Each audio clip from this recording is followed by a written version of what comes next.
right. Hello, everyone, and welcome to this week's edition of Will You Accept This Rant? We are so glad to be back, and Zoom is working for us this time. So glad to actually be able to be with you live, and so glad that we have Allison back with us. Allison, just remind us, for everyone watching, who you are and what you do. Thanks for having me. My name is Allison. I am the prevention coordinator at NIU. So a lot of the work I do is around preventing sexual assault, domestic and dating violence, and stalking on campus. Awesome. And for anyone who is tuning in for the first time or who's, managed to find this video and doesn't know what we're doing, we meet every week that Bachelor Nation is in session to talk about what's gone on The Bachelor or The Bachelorette this week, and really look at what we can learn about relationships, what we can learn about consent, what we can learn about rejection, breakups, healthy relationships, the good, the bad, and the ugly, that we see sort of magnified in the bubble that is the Bachelor world. So we are here getting close to the end of Tayshia Adams' season, and it has been one of my favorites. I'm loving this season. It has refreshed The Bachelor for me. I was really starting to drag on this show, and Tayshia has just been such a great Bachelorette. So we had a lot happen this week. We had 2 episodes, Monday and Tuesday. A lot of time invested this week. Sure was. But so we went from 8 guys at the beginning of the week to 3 at the end. So we had Blake had a one-on-one and got kicked off. Your standard awkward Crystals in the desert, one-on-one. Blake went home. Yoga, that there was, things were getting serious. She had to kick a bunch of people out. So she went through and also sent Riley home, which was devastating for all of us. We really have become Team Riley over the course of this season. And then at the rose ceremony that followed, Noah and Bennett went home as well. Why were you even still here? So we went into quarantine hometowns with Brendan, Ivan, Ben, and Zach C. But before we get to that, we had the Men Tell All. I don't know, did you guys have any highlights? We're going to talk about the bad part of Men Tell All, but were there any highlights for you guys looking at that? No. I think that all it was is just them complaining about each other, them making fun of Bennett, which I was like, yes, I hate Bennett. Them kind of picking on Noah.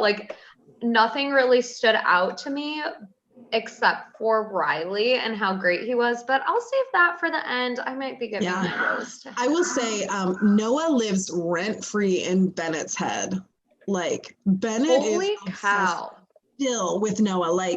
I felt like Noah, I'm not the world's biggest Noah fan, but I feel like Noah handled it well. I agree. It's clear that Bennett is still just hung up on this guy. Very weird. Needs to move on. And even, I don't want to spend a lot of time on this because I've already ranted about Bennett enough, but even without all of this drama with Noah and Bennett would not have won. So I just hate that he's so caught up on that, but I don't want to give him any more time. I do want to say one thing. We didn't talk about this before, but I did very much appreciate Kenny in a camo tux. Oh, God. I just thought it was the most random thing. And you shouldn't yuck your yum. In a tell-all where we knew it was going to be focused on Bennett and Noah, I just had a chuckle. Oh, yeah. I will say, if we're talking about our best dressed for the season, DeMar. Oh, he yeah. always brings it. He always looks so good with his turtlenecks and his blazers. Yeah. I don't know how he pulled it off in the 120-degree heat, but no. To you, DeMar. Whew, no, could you imagine Zach wearing that? A turtleneck? He'd be so sweaty. Justice for sweaty families. It happens. It's just genetic for some of us. I come from a sweaty family. It just happens. You non-sweaty people don't understand. I always feel like miraculously the people that wear turtlenecks then, I don't know if we've ever seen Brendan sweat as much. Like, No, like, I mean, they are in a climate that's super hot. I was just picking on Zach. I mean, even Tasha, you could tell, was very hot. But again, that's not why we're here. Let's talk about what really did drive us at Men Tell All. There was a moment that just. in my notes, all I wrote was Yosef and ugh. Yeah, that's my notes on it.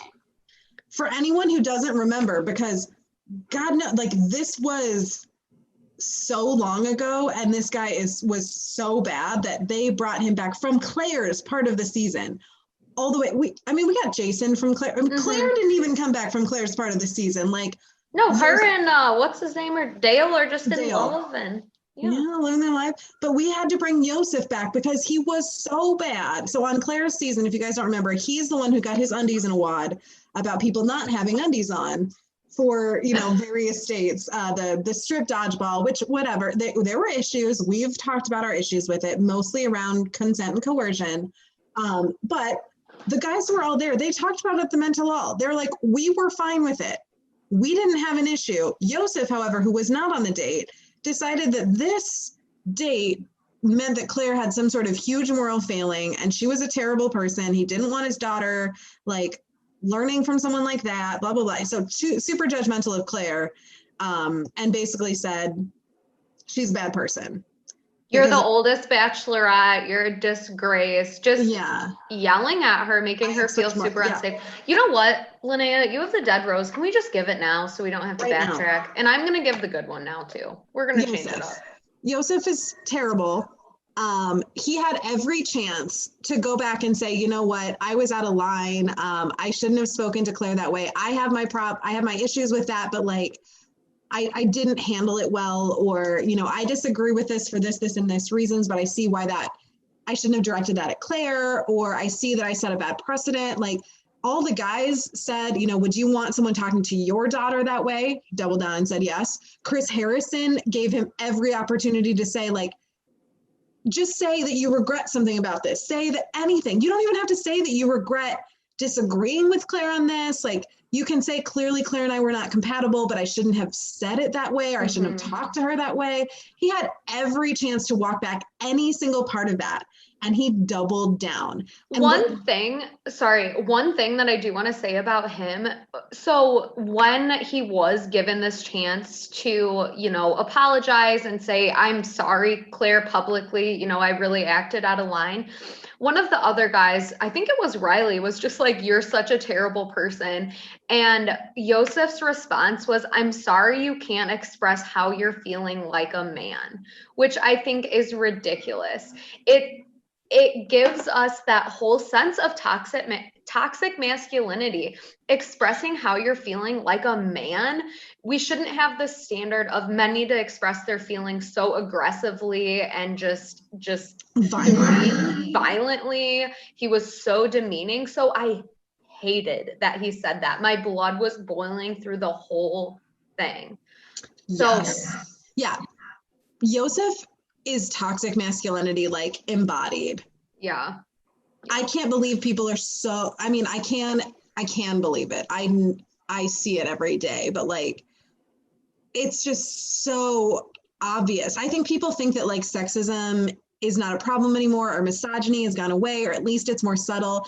It is more subtle in a lot of ways, but then there are some of that just like smack you in the face levels of misogyny and sexism and aggression and toxic masculinity walking around out there like Yosef, and people wonder why it's scary to, date or to be in new relationships or to meet new people, like, because you don't know if you're going to meet someone like that, and how would they react to learning about you.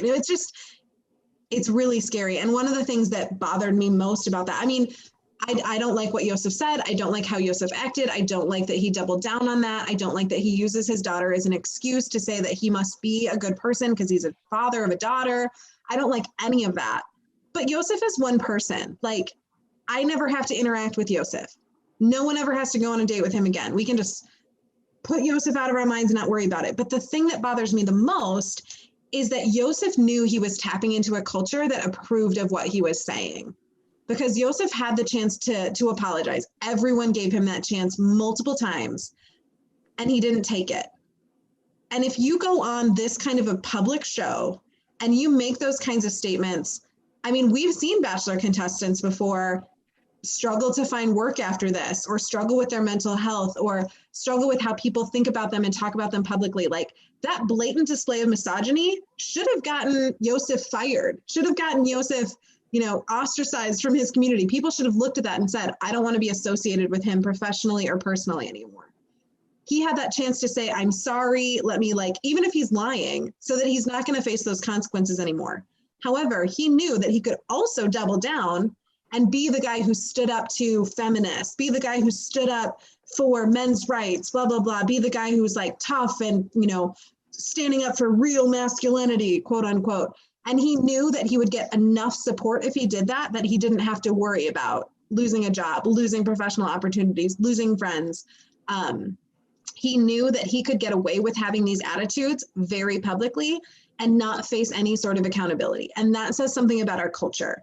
If people can act like him and not lose their jobs, if people can act like him and not lose their friends, if people can act like him and not face any consequences, we're going to have people who continue to act like that. And that's dangerous for the rest of us. It's dangerous for women. It's dangerous for men. It's dangerous for non-binary people. We all are harmed by those sorts of attitudes. And Yosef was able to hold those and express them in a very public way with no accountability, with no consequences. And that worries me. So dead rose to that culture. And the guys tried so hard, and Chris Harrison, to try to hold him accountable. And they gave him plenty of opportunities. All of the guys were very open, and they never got violent, which it possibly could because it has in the past on Men Tell All. But all of the guys were super respectful in trying to have that conversation with him. And Chris Harrison, I think, who has had conversations like this with other people in the past. I can think of Luke P. off of Hannah Brown's season, who sort of had a disagreement that many of the men also didn't agree with. And so Chris Harrison is used to having these conversations and is very open. But like you said, Lene, he just doubled down and said, nope, we're gonna move ahead. And it is very, very sad that we live in a world where he could think that if I don't try to grow, if I don't apologize, then nothing bad is going to happen. Exactly. I totally agree with you. And I think we saw how supportive these guys were to not only each other, but to Claire and Tayshia in all of these situations. Jason was one who I think we had ranted about before, but specifically in Men Tell All, he stuck out to me. He was explaining to Yosef how his behavior was so just wrong. He called him out saying he was controlling that whole conversation. He was the one in power, which we know when someone has power and control over someone, that is where abuse thrives. He called out the abusiveness in his tone, in his demeanor. So I appreciate that. And I love that all of the guys really did stick up for Claire. They called out that abusive behavior. Chris Harrison gave him every chance. So not only do I want to give the rose to them for calling that out, but I also want to give the rose to Riley. Riley was someone who I liked from the beginning of the season, but he continued to grow on me. I think he is such a great example of how to treat someone that you're in a relationship with, but also how to handle rejection. You know, and really all of the guys this season, the majority of them have handled everything really well. We talked about this at the beginning, Allison, I think you might have brought it up, but the guys, when they get kicked off the show, either turn to each other and say like, hey, take care of her. Like, you know, you're a great group of guys. Like, I wish the best for you. Or they tell Tayshia, you know, you have a great group of guys here, whatever. And I love how supportive they are. But Riley specifically, I think is so sweet. When Claire asked him to leave, he said, you know, you are such a beautiful, strong, and confident woman. I'm so happy to have met you. And he carried himself so well. And I love Riley, and I'm sad that he left. So rose to people who call out abusive tendencies, whether they're friends with them, whether it's someone that they, you know, have met for a little bit, whether it's someone they see in, I don't know, in public. I appreciate it. And Riley, I hope the best for him. And if he wants to come back and be the Bachelor, that would be great. He's a wonderful guy. Rose to him. Yeah, cheers to the guys who call out toxic masculinity and the guys who exhibit that healthy masculinity. We need to see more Rileys and less Yosefs. When we start making that the norm, guess what? Our kids grow up that way. They grow up to be more like Riley when they get to see guys like Riley. That representation is so important. So I that's what I loved this season, is we've seen such good representation of such a variety of different ways to be a person. And all of them, in most of them, such healthy ways. Yeah. So we Allison. yeah. Oh, I was going to say, you want to tell us about the hometown dates? Yeah, let's move into hometowns. First we had Brendan. Brendan was first up. Before we get into hometown dates, I do want to talk about the time when Chris Harrison came in and told all of the guys how it was going to work. Yeah. And I very much appreciated just the love and vulnerability when they all started talking about their family members. And, you know, Ben was like, I don't cry, but like, I'm gonna cry. And like, I remember afterwards, after Chris Harrison left, they got up and they're like, let's all hug and like, yes, I love these guys. And I just, do you guys remember the contrast between Peter's season with like the final few girls and this season? Like, it was deliberately like, we're putting them in the same hotel room so they can pick at each other. There's all this like drama between them. And now we get these guys who are like, you know, we're clearly all in love with the same woman, but like, we also support each other. Like, we all know we're good guys. Like, let's hug before hometowns. Like, it's just such a different vibe. And that's not because they're guys versus girls. It's not that girls are catty. Guys, I mean, let's go back to Chasen and Ed. Like, guys are catty for anyone else. But it really comes down to that, like, that just environment of support and love and healthy development and growth. Like, that's just been, I hope ABC realizes that we like seeing this so much more than we like seeing the contestants at each other's throats. Mm-hmm. Yeah. So that was good relationships. That was a great start to hometown dates, which look a little different this year. It's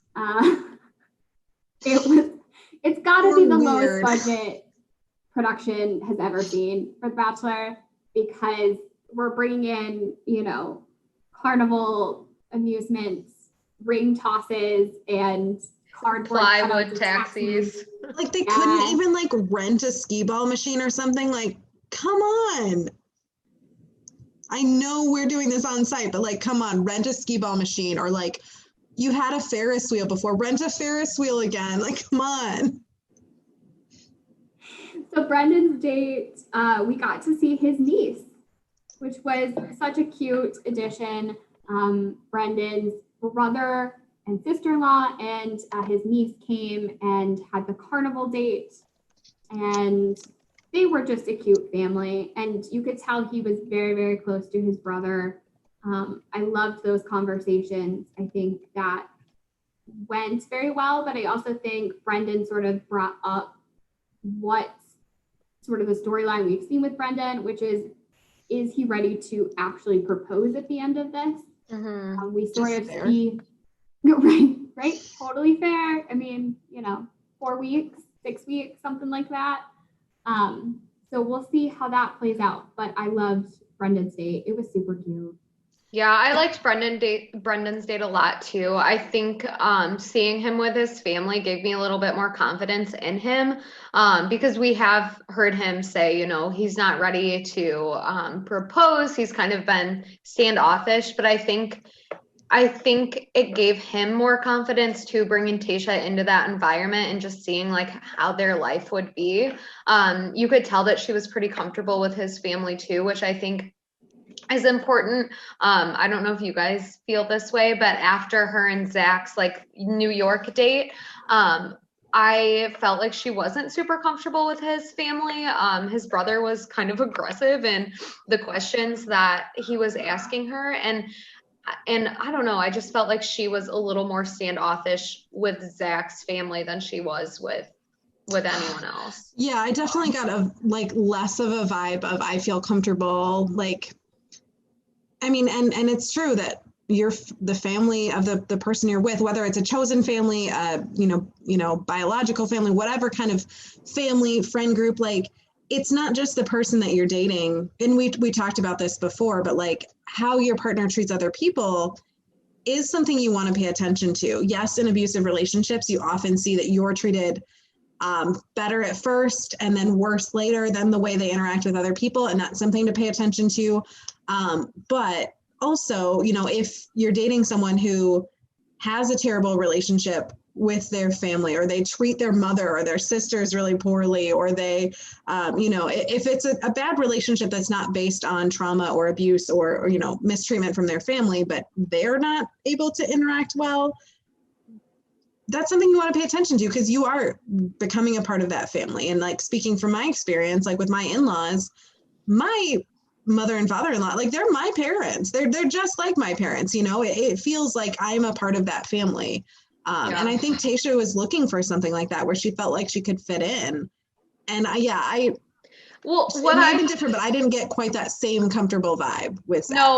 No, for sure. And something too that I think is important, and I think this is what you were saying too, but not only I think do we need to pay attention to the way our partners treat their family, but the way their family acts too, is someone in their family abusive? Is someone in their family going to make Tasha feel really uncomfortable? So, I mean, I totally agree. I love my in-laws. I think they are wonderful. I could not have handpicked a better family to be a part of, but a lot of people aren't that lucky. And I really do think when you're marrying someone, you are marrying that family too, and all the trauma, everything that comes with that. So I think it's important to really pick out and see, how is this family? How does my partner communicate with their family? What are they like with each other? And I don't know, Zach's family gave me kind of a weird vibe, as did Ben's. I mean, we just saw his sister come in, and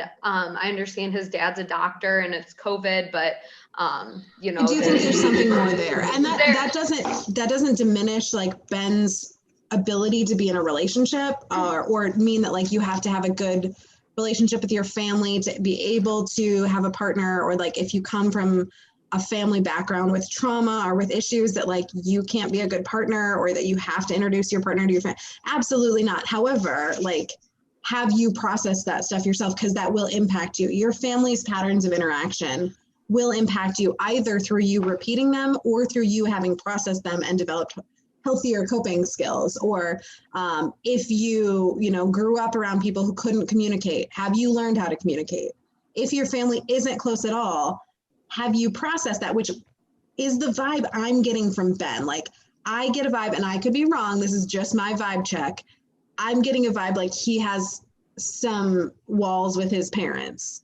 Like maybe some of this people pleasing, perfectionism comes from some trauma in his interactions with his parents as a child. Like maybe they pushed him in ways that he felt were unhealthy, which is totally fine. That doesn't mean Ben is any less ready to be a husband unless he hasn't processed that. Like if he's ready to process that and share that and help his partner to understand it, and if that partner is ready to come on board into that, great, you're fine. However, I get the vibe that maybe Ben hasn't really figured out what this means for him or how that has impacted him and what he needs to do about it, which is why, spoiler, he's the one who got sent home. And I don't think that's necessarily a bad thing. I think maybe Ben needs to take some time figuring out how does my life up till this point, all the vulnerabilities I've shared and the ones I haven't, how are they impacting me and how are they impacting my ability to be loved and love someone? And am I ready to do that yet? Because I just don't feel like Ben has processed that yet. And when he will, he'll be an amazing partner. But I think he just needs to spend some time with himself first and figure that out. Mm-hmm. I thought it was interesting when he had the conversation, I think it was with the friend, and she asked him if he was in love. And he just kind of goes, maybe. And then as she's talking, he goes, well, yeah, I guess I am.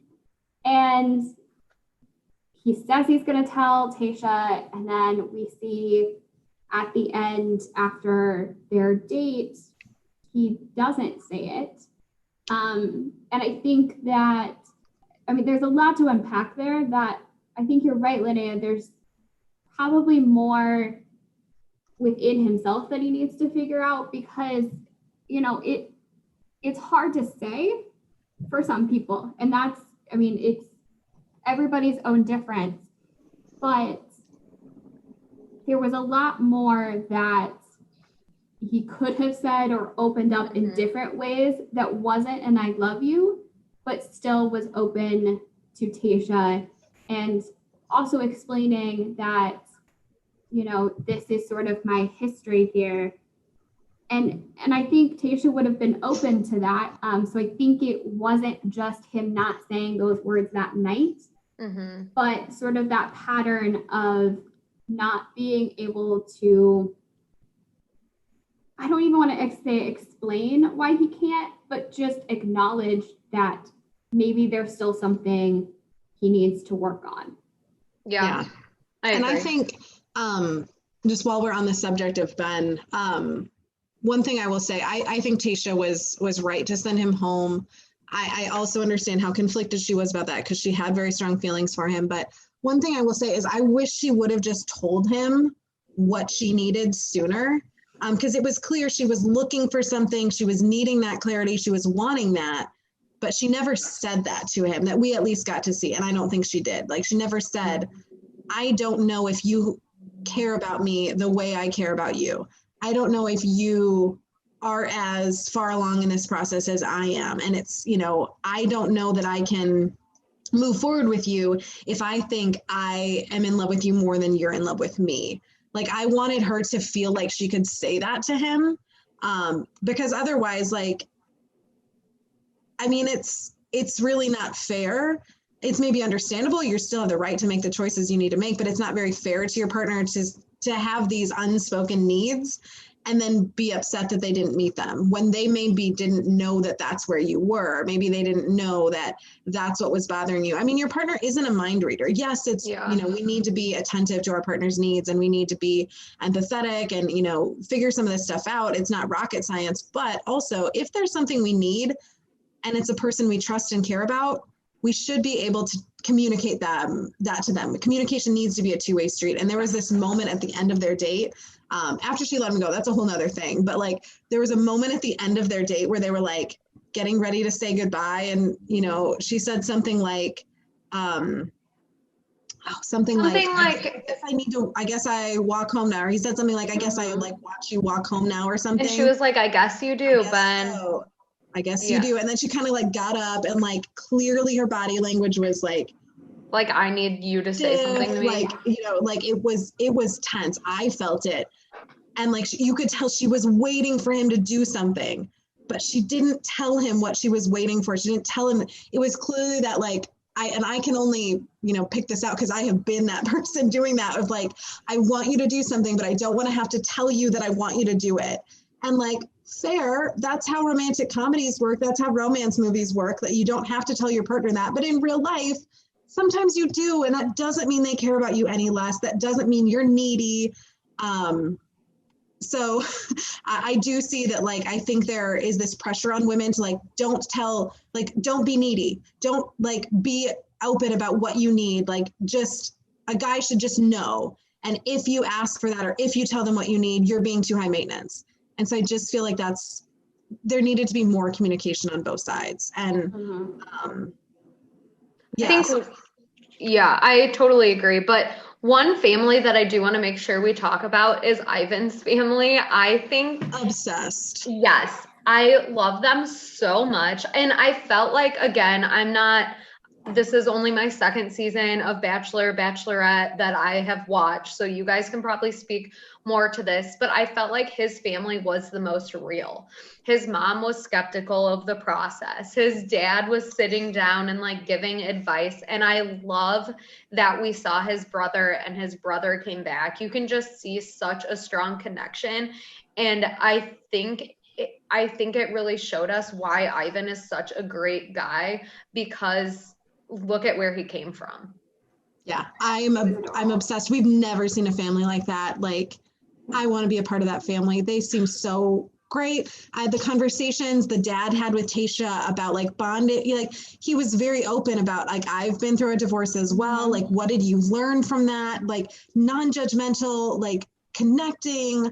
The mom was so realistic, when she told Ivan, like, well, maybe if you're still here after hometowns, like maybe she'll send you home. Like, it was just so sweet. They're cooking together. I just felt like this is such a healthy relationship, such a healthy family. Like, it felt so real and so honest and so open. And I could just see that being it's a boring relationship because it's so healthy, but it could, like, Tayshia could thrive. Ivan could thrive in that relationship. It seems like they both want the same things. It seems like they're on the same page.